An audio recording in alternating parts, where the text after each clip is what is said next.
Father, we're grateful for you today, and we look forward to that glorious day. We're asking you, even now, to work in our lives, to remind us of all the things that you've taught us, and to bring us to a place of obedience to every word. Lord, for your glory, we pray that you would speak and your Holy Spirit would move and we would leave this place a little bit more like your Son. In Jesus' name, amen. Have a seat. It's good to see you.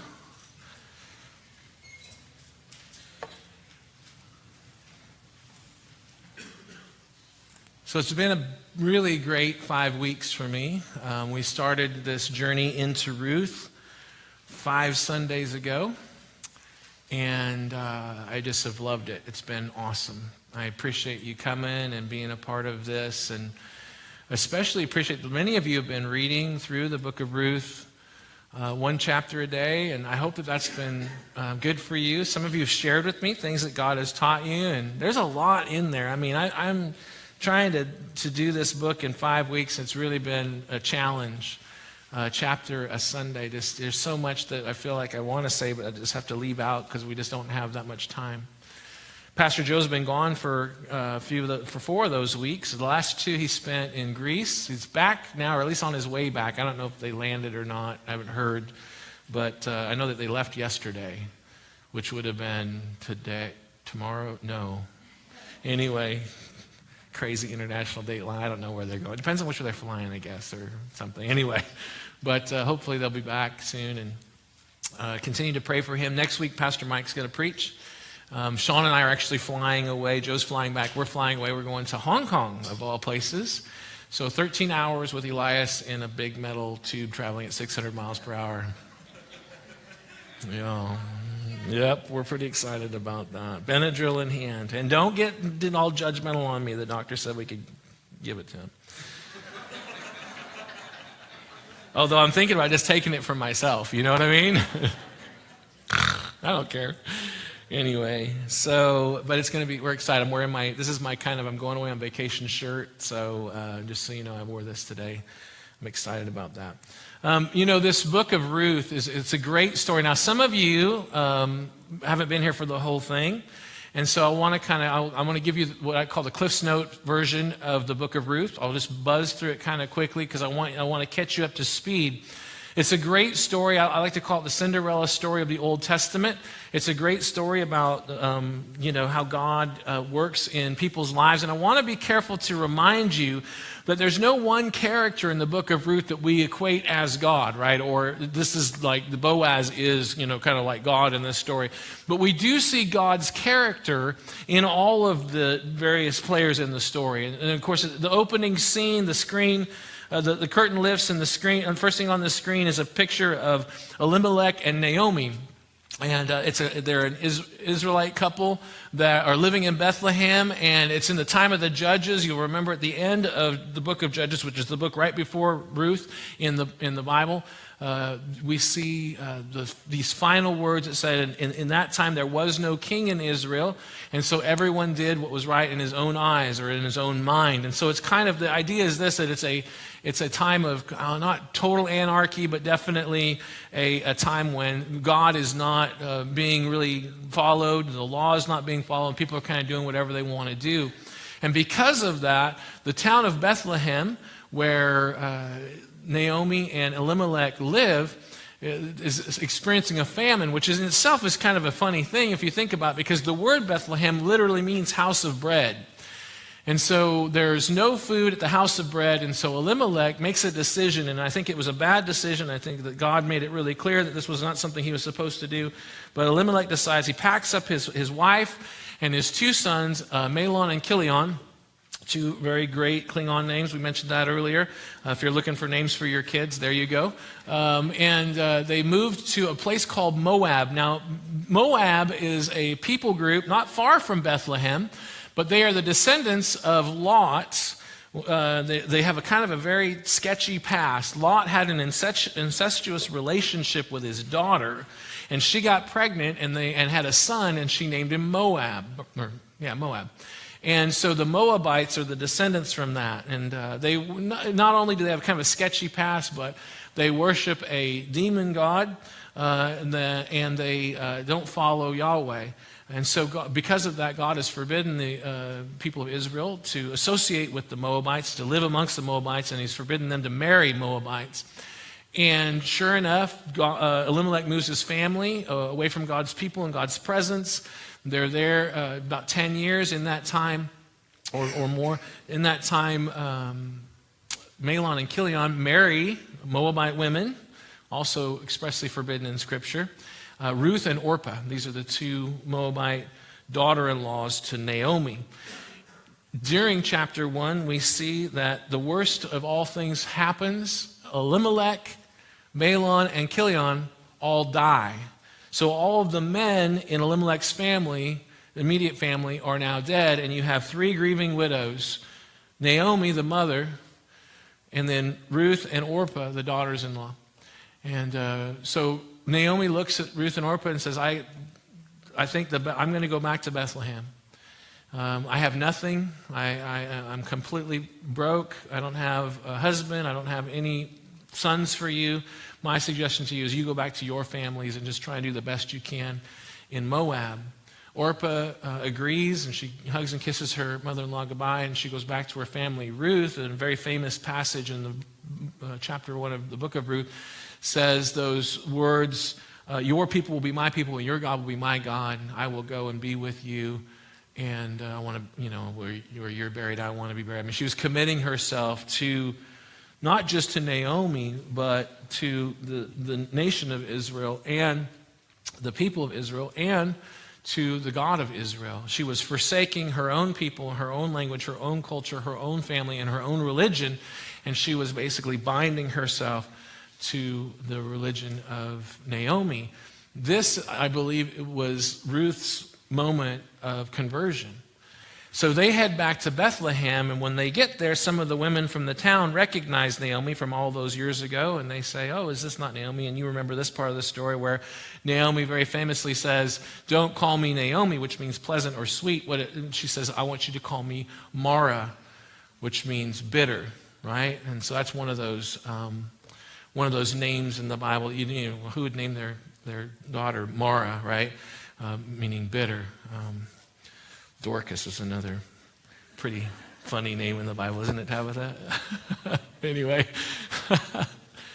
So, that was an inside thing between me and Tabitha.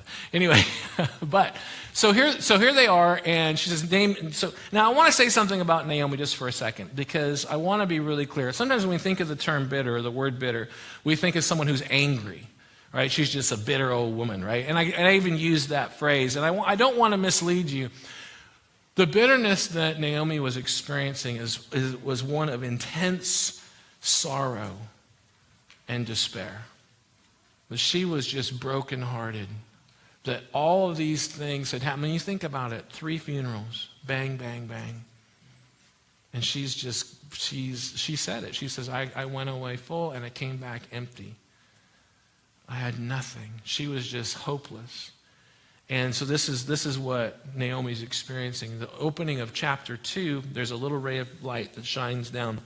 Ruth says to her mother-in-law, I'm going to go and glean in the fields. All right. Now, gleaning is basically like going to the food bank. It was an opportunity for people who were poor to find enough food, enough grain to get through for a little while. And so it was the beginning of the barley harvest, and after that was the wheat harvest. And so she shows up, just happens to show up in a field that just happens to belong to a man by the name of Boaz. And he just happens to be there on that day and happens to see her gleaning in the fields. And he happens to ask one of his workers, who is this woman?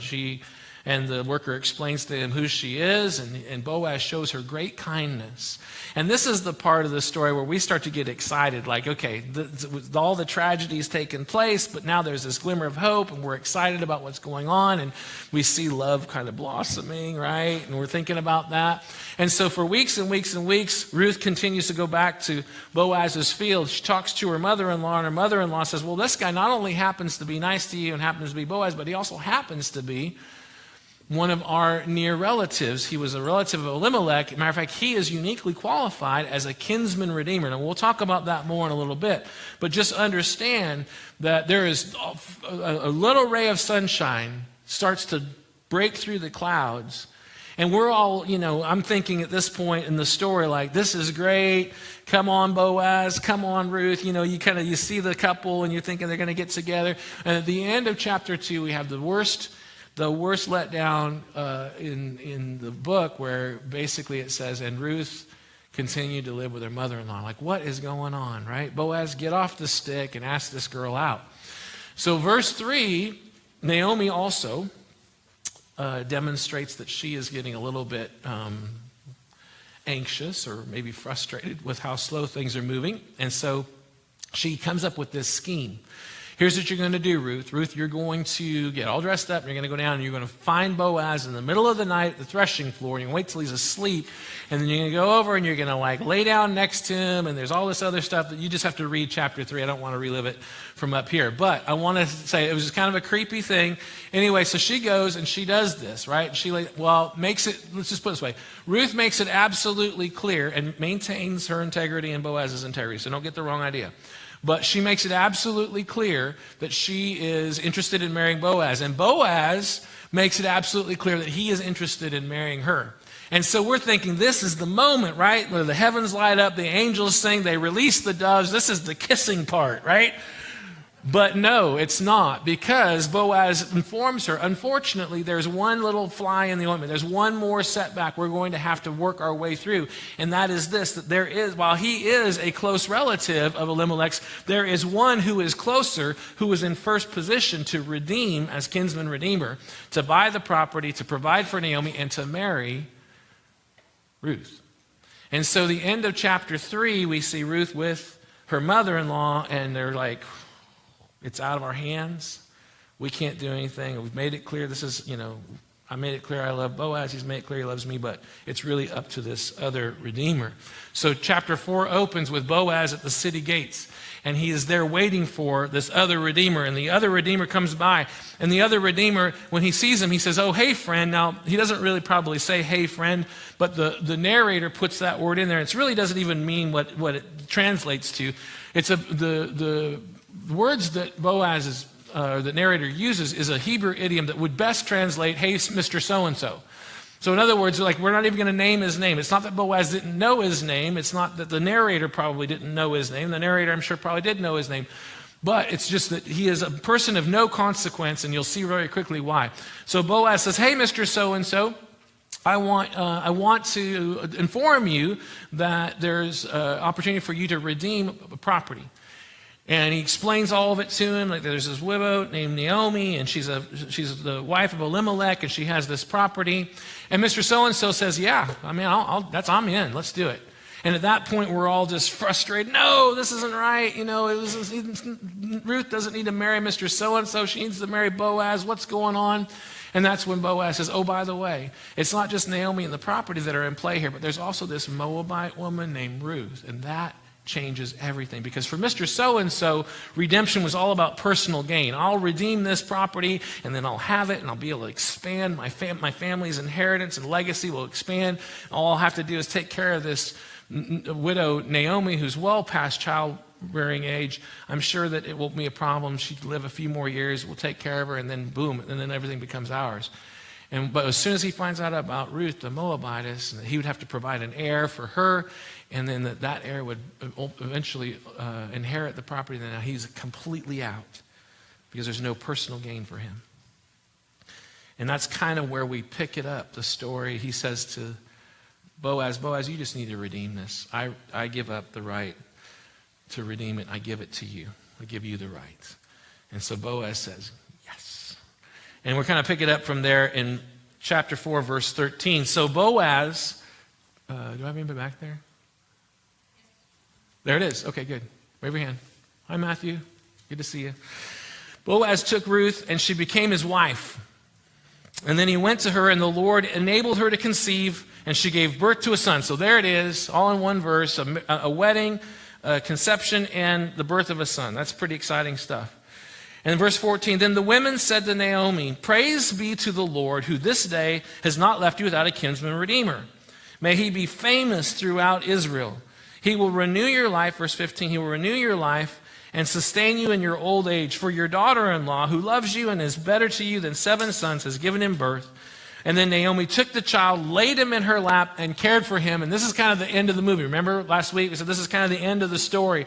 This is the big dramatic ending. There's this, you can see all the flowers and stuff, and everybody's happy. And, there's Boaz and Ruth over in the corner, and they're looking dreamily into each other's eyes. And then the camera pans over to Naomi, and here's this woman, and she was at one time very bitter and empty, but now she's holding this baby, and it's like the screen goes to fade to black. It's the happy ending. It's the Cinderella story. We're all excited about it. Thinking, what a great show. This was such a great movie. This great little love story about Ruth and Boaz. But really, this story is about Naomi. It starts with Naomi, and the last scene ends with Naomi. Remember, they should call the book Naomi. And I'll show you why. Because just as, we talked about last week, you think it's the end of the movie, and then all of a sudden there's that last scene. It's that thing that comes on the screen after it fades to black, maybe sometime in the credits. And this is what it says. In verse 17, the women living there said, Naomi has a son. Now, that's kind of an unusual thing to say, isn't it? It's not Naomi's son, it's Ruth's son. Goes on and says this, and they named him Obed. Now, this is the part where the original hearers of this story, the people living back in the Old Testament saints living back when this story was first originally told, this is the part that would have caused them to stop in their tracks and turn around and do a double take. They're thinking this is the end of the show. It's all over with. This is it. And then all of a sudden, boom. And his name was Obed. Wait a minute. Wait, did they say Obed? Obed. Obed is the father of Jesse. And Jesse is the father of David. You mean to tell me that this story wasn't just about Ruth and Boaz and this cute little love story, but that through this Moabite woman who comes in contact with Boaz because of a sinful act by an Israelite man, this story, this woman is the great-grandmother of the greatest king that has ever lived in Israel? These ancient people of Israel would be looking at this and going, this changes everything. This isn't just a cute little love story. This woman is in the line of David.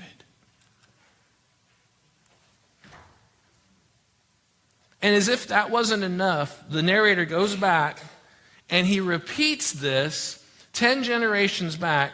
In verse 18 through 22, he says, this then is the family line of Perez. Perez was the father of Hezron, and Hezron was the father of Ram, and Ram was the father of Amminadab, and Amminadab the father of Nahshon, and Nahshon the father of Salmon. Now listen, stop. Okay, look, you got to be impressed that I'm getting those names right. Come on. Right? Thank you very much. Verse 21, Salmon the father of Boaz, Boaz the father of Obed, Obed the father of Jesse, and Jesse the father of David. He just repeats the whole thing again. He says, if that wasn't enough, I just want to take you all the way back to Perez. This is what this story's been all about all along. This isn't just a kid. This is Obed, the grandfather of David. Man, when I read that, and I'd been reading through, the first time I read that, I'd been reading through the Old Testament. And when I read that, I was like, wait a second. Obed, Jesse, this kid's in the line of royalty. So I want to talk a little bit about that. I want to talk about this idea of redemptive history. And I want to start with Boaz, and these verses aren't in there, Matthew, but I'll just remind you of them. Boaz was one of the, and in your notes you'll see you can take a couple of notes, fill in some blanks there.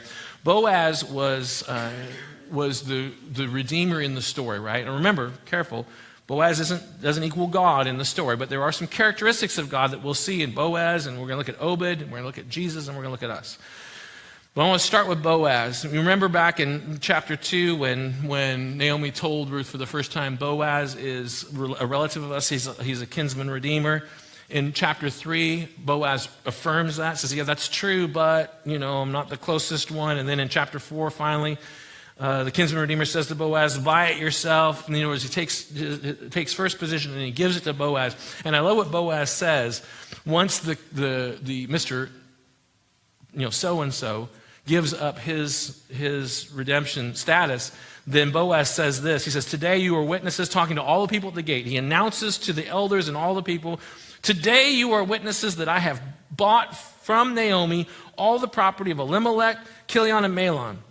I have also acquired Ruth the Moabitess, Mahlon's widow, as my wife in order to maintain the name of the dead with his property, so that his name will not disappear from among his family or from the town records. Today you are witnesses. What Boaz is basically saying in this is, listen, I have the right to redeem. One must have the right to redeem. There are 3 things you have to have. The first thing, if you're going to be a kinsman redeemer, the first one is you have to have the right to redeem. He didn't have it. Mr. So-and-so gave it up, and now all of a sudden Boaz is in first position. He has the right to redeem. The second thing is this, is you have to have the resources to redeem. Now, Mr. So-and-so had the right to redeem, and likely he had the resources to redeem, because remember, he said, I'll do it. I'll redeem, until he found out about the Moabite. And then he said, if Ruth is part of the package, I don't want to do that. And so he stops and backs up and says, no, go ahead, Boaz, you redeem. So Boaz says, I have the right and I have the resources to redeem. But the third thing you've got to have if you're going to redeem is you have to have the resolve to redeem. We talked about this last week. The right, the resources, and the resolve. Mr. So-and-so did not have the resolve to redeem. He was all about personal gain and what's this going to do for my family. Boaz wasn't interested in the property. He was interested in the Moabite.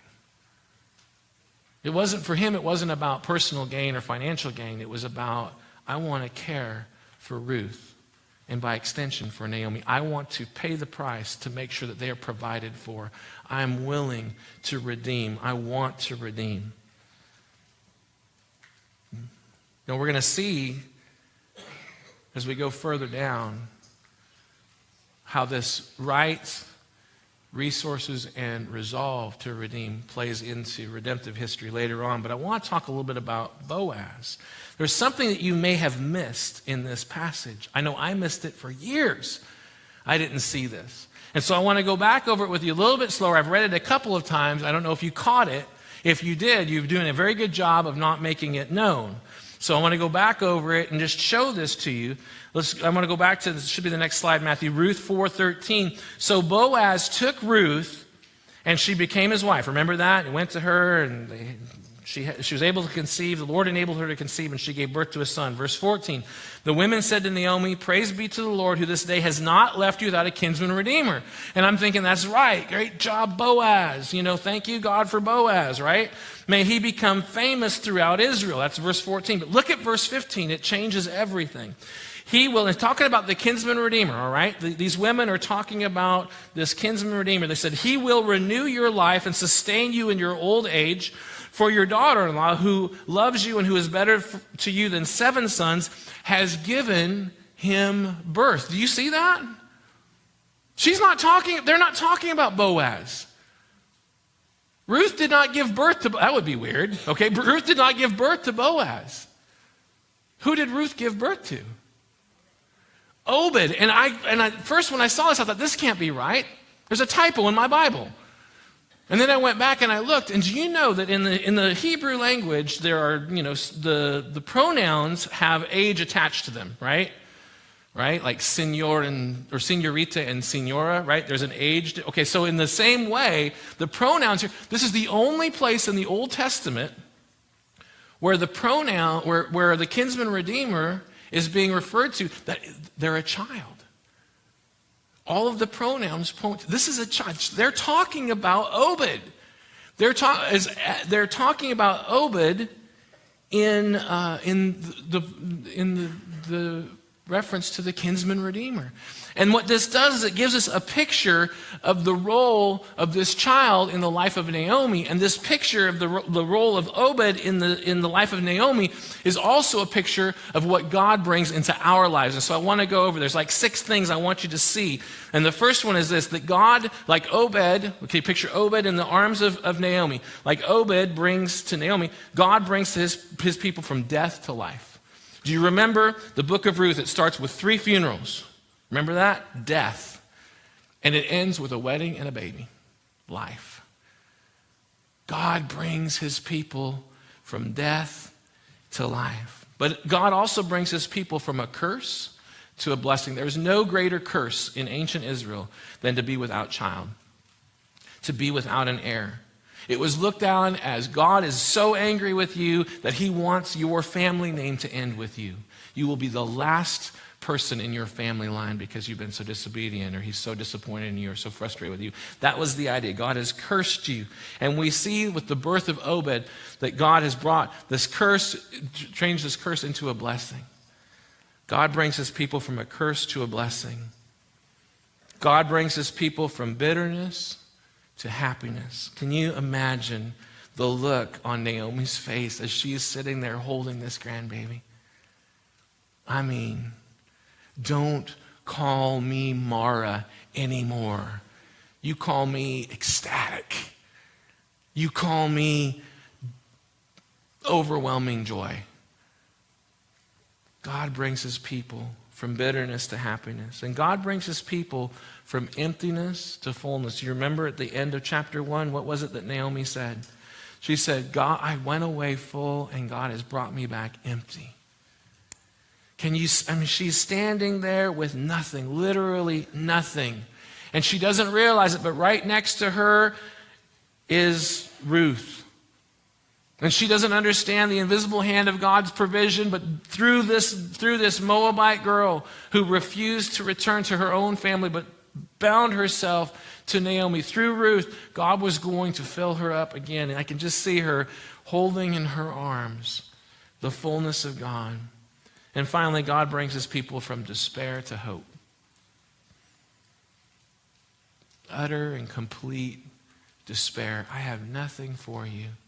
I am going back to nothing. Don't call me Naomi, call me Mara. The sorrow and despair in my life is so great that it now defines me. And yet now, she doesn't even understand who Obed is. She doesn't know. She doesn't know Jesse. She couldn't possibly. She doesn't know David. All she knows is that in a very dark time in the people of Israel, when she was hopeless and in full of despair, God brings a baby. In the darkest moment, God brings a baby. And now her arms are full of hope. See, Obed is a picture of what God would bring in our lives as his people. But you know what? The story of Ruth doesn't end in verse 22. That's the last verse in the book of Ruth. But later on, Ruth and Boaz show up in the Bible again. Did you know that? Fast forward to Matthew chapter 1. And we see the genealogy of Jesus, right? And it starts off in verse 2. Abraham was the father of Isaac, and Isaac the father of Jacob. Jacob the father of Judah and his brothers.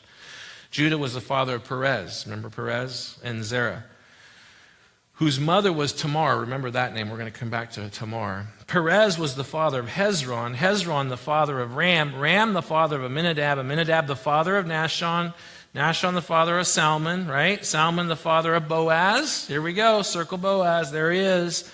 Whose mother was Rahab. We'll talk about her in a minute too.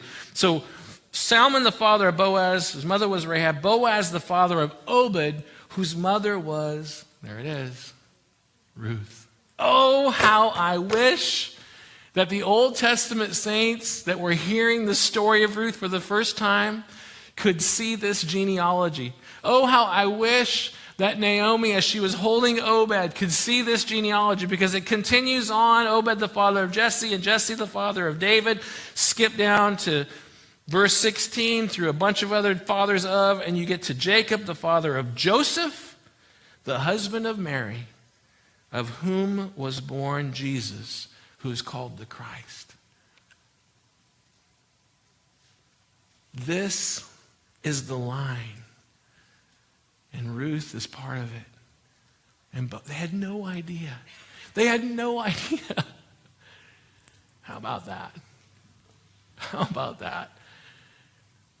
To know that your great-great-great-great-great-great-great-great-great-great-great-grandson was going to be the Christ, the anointed one, the promised one of God.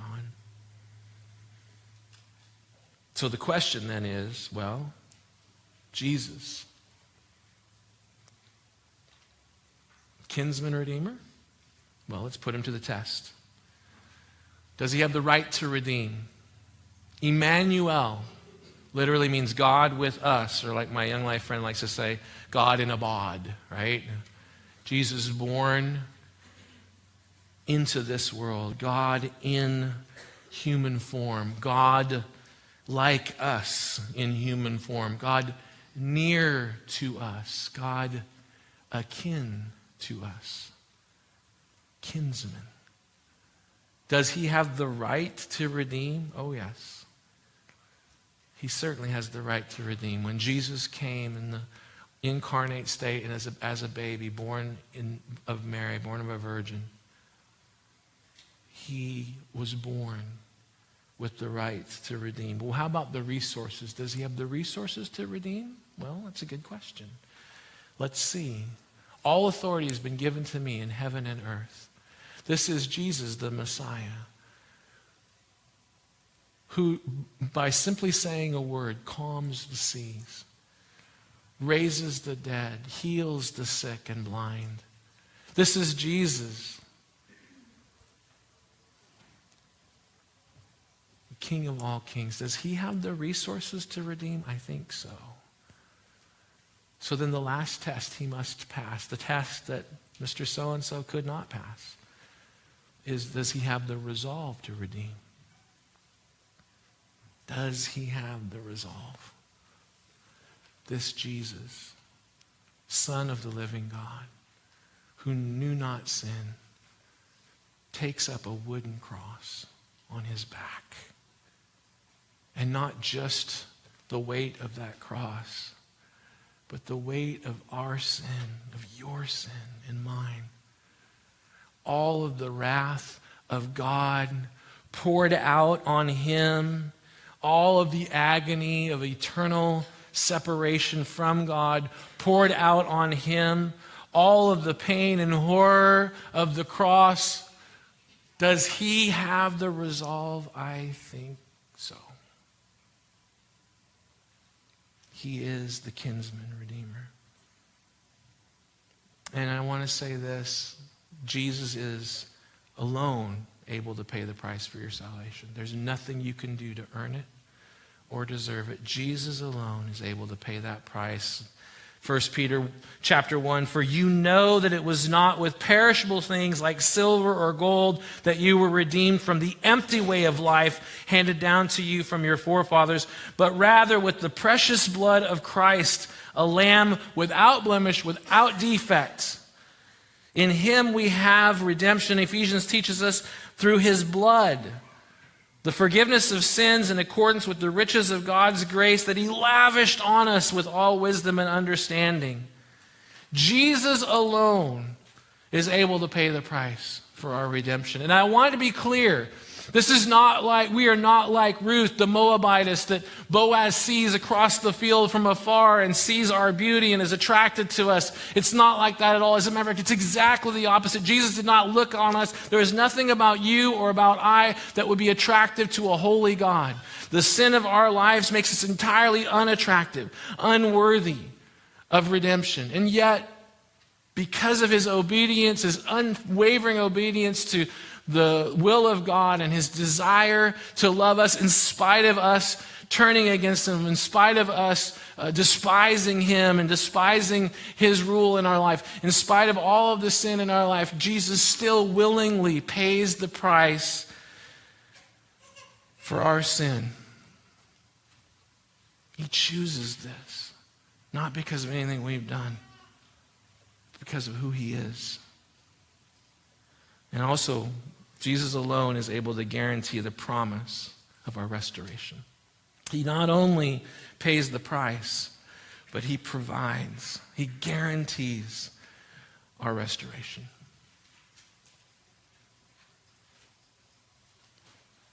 I was, just this week, yesterday actually, I met with a family, the Fowlers. I don't know if any of you know them. They used to live downtown. If you know where the old church is, Maxine remembered this a little bit. Just to the left of the old church, Leon, and I can't remember her name, Fowler lived there. So, Bobby, I don't know if you remember them or not, but anyway, they lived just down from the old church. And Jessie was their daughter, Jessie Fowler.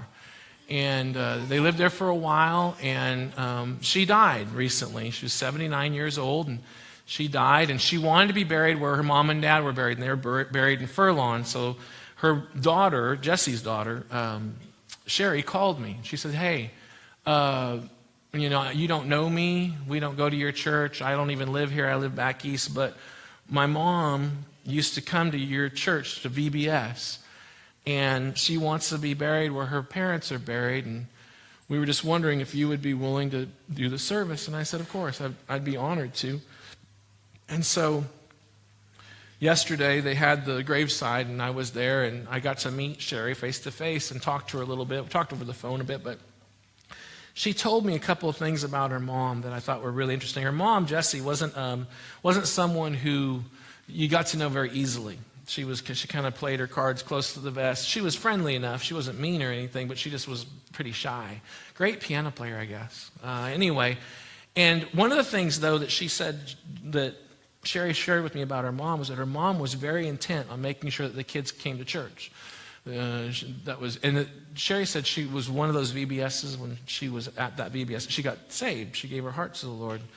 And she said that growing up, and once she got out of high school, she kind of walked away from her faith. She kind of walked away from the Lord. She says, I walked a long ways away for a long time. She just ignored God and lived for herself. And she would talk to her mom all the time. She'd call her mom up and see how mom was doing. And Jessie would say to her daughter, Sherry, end every phone call with the same words, I love you and I'm praying for you. Every phone call, didn't matter how short the phone call was or how long it was, Jessie say to her daughter, Sherry, I love you and I'm praying for you. You see, because Jessie never gave up. Jessie hung in there and she said, I believe that Jesus will guarantee this promise of your restoration. And it was a number of years later when she was a woman well out of high school when Sherry came back to the Lord. God brought her to a place where she said, you know what? I remember the height from which I've fallen, and I need to live for him again. It was hard. There's all kinds of setbacks in the Christian life. We think that, it's just a straight line to glory. It's not. There's always difficulties and struggles. She called her mom and says, Mom, guess what? I'm going to church again. I recommitted my life to Jesus. I'm going to live for him. The rest of my days, I'm going to live for him. You know what her mom said? Jessie, I'm so glad. And I want you to know I love you and I'm praying for you. Right? I love you. I'm praying for you. Because Jessie knew that when God, for the people of God, when God writes the last chapter of your story, it always ends well. Naomi knew that. Jessie knew that. And now Sherry knows that. And I hope you do too. I'm not saying there won't be struggles. I'm not saying that there will. I'm not saying there won't be setbacks and heartbreaks. There won't be times when you look at God and think, what is going on? Why is this happening? And I understand it's so hard. And I've walked through some of that with you, and I can't imagine what it would be like. To walk through it with somebody is not like going through it yourself. But I just want to promise you, please don't ever forget, God is sovereign. And we don't always understand why things happen the way they happen. But Jesus himself, our kinsman redeemer, guarantees the promise of our restoration. Your story will end well. It will. If you're the people of God. If you're not the people of God, you don't have that promise. If you have not surrendered your life to Christ, you don't have that promise. But if you have that promise. So how does that affect us? What about us? I mean, when we look at the story of Ruth and all that it says, what do we take away from it? I mean, here we are at the end of this journey. What is it that we need to go home with? Well, I have two truths I want to give you, okay? And they're in your notes. The first one is this, that God is committed to sovereignly providing for his people. God is committed to sovereignly providing for his people. It is for his glory that he would provide for his people. Think about all of the times when Moses and Abraham and other great men of faith cried out to God and said, God, for your glory will you move. For your glory will you act. For your glory will you stay your hand of judgment. It is for God's glory that he provide for his people. And because of that, you can trust God even in the worst of times. I can't promise you that everything is going to work out okay here. People die. Tragedy happens. It is a broken and fallen world, but I will tell you this, that it is for God's own glory. He will provide for you. You can trust him. And the second thing is this, that God is not only interested in providing for you as his people, but he's also committed to pursuing all people. You know, you think about Ruth the Moabitess. In that day, in that town of Bethlehem, there was no more despised and outcast person than a Moabite. And to be a Moabite woman and a widow, it just didn't get any worse than that. I asked you the very first week, who are the Moabites in your life? Well, they're the people that don't think like you do. They don't agree with the things you agree with. They're the people that I just don't understand them. They don't vote the right way. They don't dress the right way. They don't understand how they ought to behave. Those are the Moabites. For some people, I'm the Moabite. And for others, you are. I want you to know, if Ruth teaches us anything, the book of Ruth teaches us that God has an unwavering commitment to pursue everyone. And the way that ought to affect us is that we ought to strive to be like Boaz and Ruth. You think about Boaz and Ruth just for a second. I mean, we have the perspective of thousands of years to look back on. But in the middle of all of this, what must they have been thinking? I'm just an ordinary guy, barley farmer. And she's a less than ordinary girl. And we're just trying to make our way in life. I want you to know that's exactly who God uses to do extraordinary things. God is always using ordinary people to accomplish an extraordinary purpose. And he wants to use you. And he wants to use me. And so the question I have for you is this, and I want you to do me a favor, would you? I want you to think about in your mind, picture in your mind a face. The face of someone that you know, that you're close to, someone that you're a friend with, all right? But you're pretty sure, as much as you can know, they don't know Jesus.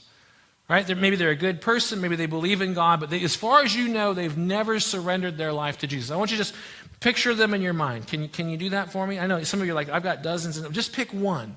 Pick one person that you know that you're particularly close to, whoever God brings to mind. I just want you to picture their face in your mind. Can you see them? And come on, do this. Can you see them? Okay. I want you to consider making a commitment that involves that person. And here's the commitment. I want you to commit to pray for them. And I want you to pray for them this way. God, this week, I want you to divinely give me the opportunity to speak to them about you. And you give me the words. I want you to give me the opportunity and the words. Now listen, I know some of you are thinking, well, I don't know, that sounds like an awkward conversation. Listen, I'm not asking you to have a conversation with anybody. I'm asking you to be bold enough and brave enough to be, as an ordinary person, to get involved with God's activity in an extraordinary way and just pray and just say, okay, God, I want you to, if you'll give me the opportunity and you'll give me the words, I'll just do it. I'll do it. Do you see him? Okay. If you're particularly courageous, write their name on this card. And here's why. And it can be just their first name if you want to protect the innocent or what, you know. You can just write their first name. But write their name. And here's why. Because if you'll do that, I'm going to get an email on Tuesday. It's going to come from Karen, our secretary. And it's going to have all of the prayer cards on it. And I'm on vacation starting Tuesday. So my wife is probably going to yell at me for this, but I don't care. I will pray for you and for whoever you write on this card this week while I'm gone and next week. And this is how I'll pray. I say, God, if it's your will, you give them the opportunity and the words to share.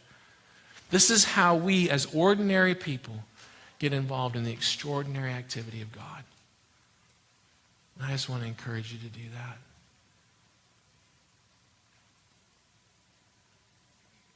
that. I love the story of Ruth. It's a story of hope. And I cannot wait for that day when I meet Ruth and Boaz and Naomi especially. I'm really excited to meet her. And say, hey, did you know? I mean, I don't know if anybody told you or not, but you know who Obed is? My theology is fuzzy on that. I honestly can't tell you if they know or not, but they probably do. This morning, I want to ask you, and there's a couple of ways you can respond to this message. The first one, they're both on this card. Maybe for the first time that you say, you know, Danny, I believed in God. I'm here at church, and, you know, obviously I believe in God, or I probably wouldn't be here. But this whole idea of being redeemed by God, but by being bought with a price, by having my salvation paid for, I just have never really entertained that. Surrendering the authority of my life and control of my life to anyone, even to God, has never really crossed my mind. But for the first time, I realized it's just not a non-negotiable. It's one of those things where it's not an option. It has to happen. And I want to do that today. I want to receive Jesus' gift of redemption in my life today. If that's where you're at, just check that box. And I'll pray for you this week. I'll find out about that, and I'll pray for you, and maybe we'll get together later if you want to learn more about what to do next once you become a Christian. But the other response, and I can only come up with two of them for this message because it's a pretty straightforward message, is this. Maybe that's who you are. You say, you know, Danny, years ago I gave my life to Jesus, but I haven't really looked to be involved in him. I've not really been living it out. I'm a bit like Sherry was after high school. I've just been kind of floundering and living my life my own way. As if there's no king in my life, and so everyone did. I just do whatever I feel is right, what's best in my own eyes. But I'm ready to come back under the lordship of Jesus. And I want to look to God in his activity, to join God in his activity in the lives of broken people. I want God to use me as an ordinary person for extraordinary things. If that's where you're at today, then I just want to encourage you today. Fill out this card, and you can put your name on it. And if you have some other prayer requests, people we can pray for, things we can pray for, that would be great.